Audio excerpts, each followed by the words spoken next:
Sir before we sign off, Sitaram Shastri garu దాదాపు 3.5 decades మనకి చాలా ఆనందాన్ని ఇచ్చారు, చాలా వాల్యూస్ నేర్పించారు. సో శాస్త్రి గారి ఈ జర్నీని ఒక వ్యక్తిగా, ఒక రచయితగా మీరు ఎలా చూస్తారు?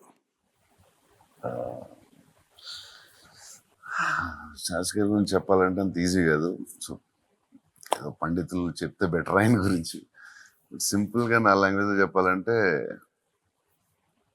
తెలుగు భాషకు లిరిక్ అనాలో మరి ఏమనాలో, బట్ హీజ్ సింహం అని సింహం.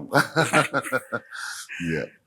తెలుగు సినిమా పాటల వరకు అయినా ఒక సింహం లాంటి. తెలుగు సినిమాలే కాదు అనమాట. మీరు ఇప్పుడు చక్రం సాంగ్ అని అన్ని ముందే రాశారు కదా. సో ద ఫిలాసఫీ ఆర్ సాహిత్యం, ఐ డోంట్ నో వాట్, నాకు నేను కాదు రైట్ చెప్పడానికి, బట్ యా మన అదృష్టం ఆయన తెలుగులో ఉన్నారు. Fantastic sir.